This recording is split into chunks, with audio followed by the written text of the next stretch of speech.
লোকসভায় আমাদের প্রার্থীকে যদি স্যারকে আমরা পাঠাতে পারি ডক্টর সুকৃতি ঘোষালকে, তাহলে উনি দিল্লিতে গিয়ে লোকসভায় কথাগুলো বলতে পারবেন আপনাদের কথাগুলো। কারণ আপনার কথা বলার, আমার কথা বলার লোক দিল্লির লোকসভায় নেই।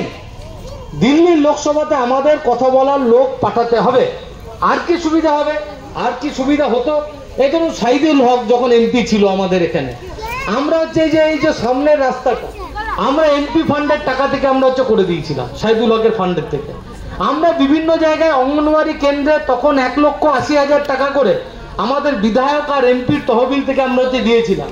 এই যে বলছেন আমাদের রাস্তা পেরিয়ে কুসুমতলায় যেতে হয়, আমাদের হাতে যদি একটা এমপি থাকে, এমএলএ থাকে, তার জন্য হচ্ছে তাদের পায়ে তেল মারতে হবে না, পায়ে তেল মারতে হবে না। আমাদের এমপি এমএলএরাই অঙ্গনওয়াড়ি কেন্দ্র গরিব পাড়াতে করার জন্য তারা টাকা অনুদান করতে পারবে। তার জন্য আমাদের দুটো কাজ প্রয়োজন। একটা কাজ এখন, সেই কাজটা হচ্ছে যে আমাদের ডক্টর সুকৃতি ঘোষাল, উনি হচ্ছে বর্ধমান ওমেন্স কলেজের প্রিন্সিপাল ছিলেন, শিক্ষিত মানুষ।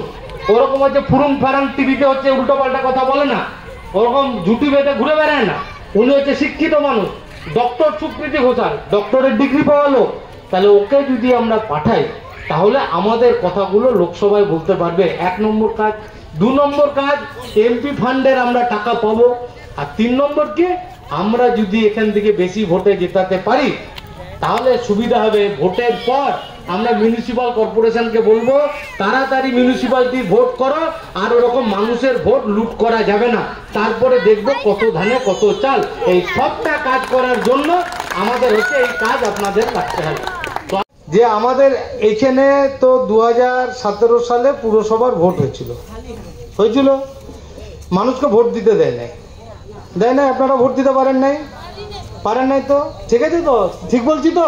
পারেন নাই। আচ্ছা, হ্যাঁ, ওখানে রেখে দিয়েছিল, বলছে ভোট হয়ে গেছে, তাই তো? তোমরা চলে যাও, ভোট হয়ে গেছে। বাচ্চা, তাহলে 2017 সালে যে কাউন্সিলর নিজে জিতে গেল, নিজে মনে সে হচ্ছে মানুষের ভোটে জিতলো না, সে হচ্ছে কোথাও কোনো কাজ করলো না। আচ্ছা, কোথাও কোনো কাজ করলো না। 1000 বার আমাদের পার্টি থেকে ডিএমসিতে মেয়র, এডিডিএ চেয়ারম্যানের কাছে আমরা হচ্ছে চিঠি দিয়েছি। কবার যে চিঠি দিয়েছি তার কোনো ঠিক নেই, কিন্তু কোনো কাজে ওদের হচ্ছে মন নাই। ওদের খালি মন হচ্ছে একটা জায়গাতে, কারখানা থেকে লোহা বিক্রি করব, আর হচ্ছে কোথায় হচ্ছে সিন্ডিকেটের ব্যবসা করব, আর কারখানা বিক্রি করবো। এই আমাকে কিছু বলতে হচ্ছে না, আপনারাই বলছেন। এদের পাতিগুলো বিক্রি করে দেবো, মানে কারখানা বিক্রি করছে নীতিতে। ওই যে স্যার বলছিল না, নীতির জন্য কারখানা বন্ধ হয়ে যাচ্ছে। আর তৃণমূল এখানে কি করছে, যে সামনে ফার্টিলাইজার কারখানা দেখছেন, তখন অটল বিহারী বাজপেয়ী বিজেপি প্রধানমন্ত্রী ছিল। এই আপনাদের এই বস্তিটার নাম কি? এইচএফসি গেট বস্তি। কেন? সামনে হিন্দুস্তান ফার্টিলাইজার কারখানা ছিল। তাহলে এইখানে হচ্ছে কারখানাটা কে বন্ধ করলো? অটল বিহারী বাজপেয়ী। কে? বিজেপি প্রধানমন্ত্রী ছিল। এই মন্ত্রিসভায় আরেকজন মন্ত্রী কে ছিল? তার নাম ছিল মমতা ব্যানার্জি, তৃণমূলের আজকে যে মুখ্যমন্ত্রী, সে বিজেপি সরকারের মন্ত্রী ছিল। তখন হচ্ছে এমএমসি, ফার্টিলাইজার, বিওজিএল দুর্গাপুরে বন্ধ হয়, কারখানা বন্ধ হয়ে যায়, কাজের জোগাড় কমে যায়। আমাকে বলতে হচ্ছে না, দেখুন। আচ্ছা, দিদি ফ্যাক্স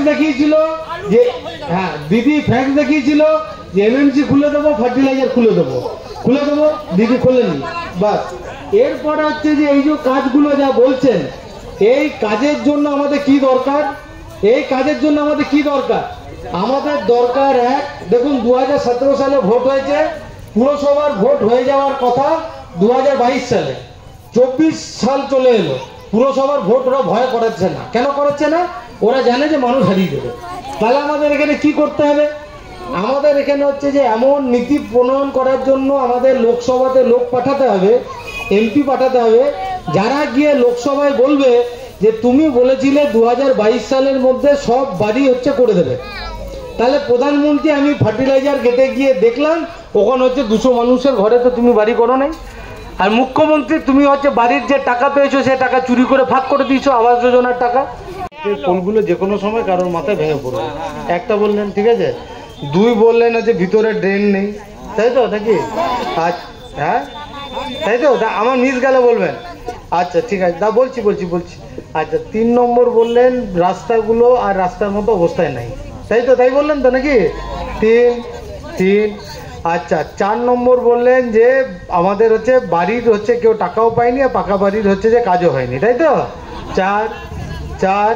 5 বলেছেন হচ্ছে আমাদের এখানে যে আমরা দীর্ঘদিন ধরে আছি তার জমির কাগজ হচ্ছে করে দেয়নি। 5 কি এটাই তো? আর হচ্ছে জলের প্রেসার কম। হ্যাঁ তাই তো নাকি? এই তো বললেন। আর বললেন আমরা খেটে খাবো, আমাদের আর কিছু চাই না। কোনটা? এটার বাউন্ডারি বলছো তো? হ্যাঁ ঠিক আছে, তো ঠিক আছে। এই 6টা কথা আপনারা হচ্ছে বললেন। আরে শুনেছি তো, তাই তোমার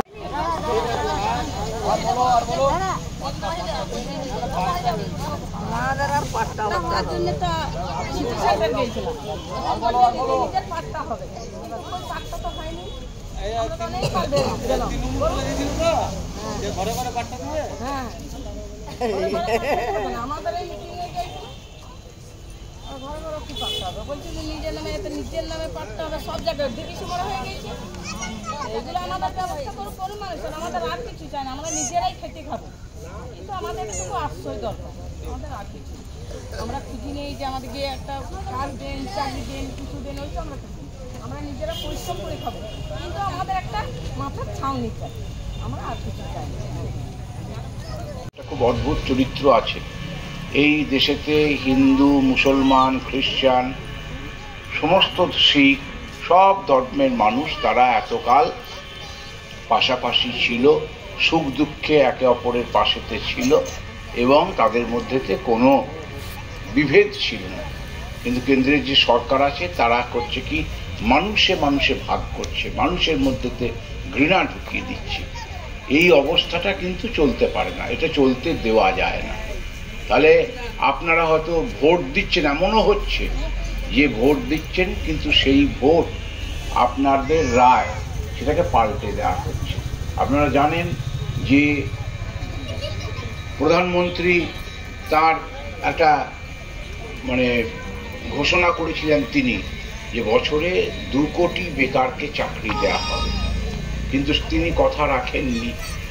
2022 সালের মধ্যে সমস্ত কাঁচা বাড়ি যাদের আছে সে কাঁচা বাড়িকে পাকা করে দেওয়ার ঘোষণা তিনি করেছিলেন, কিন্তু সেটা হয়নি। সব বাড়িতে পরিশ্রুত জল, ভালো জল সব বাড়িতে ট্যাপের মাধ্যমে পৌঁছে দেওয়া হবে, এটা বলেছিলেন, সেটা কথা রাখেননি। বিভিন্ন ক্ষেত্রেতে যা তিনি বলেছেন, ভারতের আমাদের এই যে সরকার যারা আছে তারা আসলে মানুষের কল্যাণ চায় না। তাহলে এই সরকারটাকে বদল, এখানে দীর্ঘ ভাষণ দেওয়ার জন্য না, যেটা বলেছেন আমাদের এখানকার কমরেড, যে আপনাদের কাছ থেকে শুনবো, আপনাদের কথাগুলো জানবার চেষ্টা করব, আপনাদের মূল সমস্যাগুলো কি সেগুলো চেনার চেষ্টা করব, যাতে সেইগুলো নিয়ে আরও বেশি সরব হওয়া যায়, সেইগুলো নিয়ে আমরা আরও বেশি কথা বলতে পারি। আমি আপনাদের কাছ থেকে শুনবার জন্য বলছি, তবে তার আগে একটা আহ্বান রাখছি আপনাদের সকলের কাছে। আজকে যেমন পার্টির ডাকেতে এখানে আপনারা এই সন্ধেবেলাতে উপস্থিত হয়েছেন, তেমনি আগামী যে 13ই মে বর্ধমান দুর্গাপুর লোকসভা কেন্দ্রেতে যখন ভোট হবে, ভোট তো বিভিন্ন পর্বে হচ্ছে, 13ই মে এখানে ভোট হবে।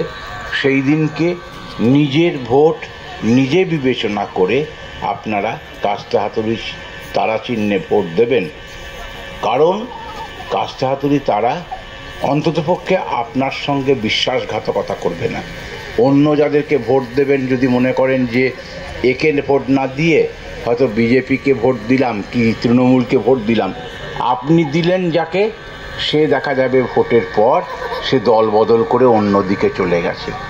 আর তাদের দেখবেন যে গুতোগুতি প্রার্থী হওয়ার জন্য, কেন না তারা জেতাটা হচ্ছে মানুষের স্বার্থে নয়, তারা হচ্ছে ব্যক্তি স্বার্থে তারা করে।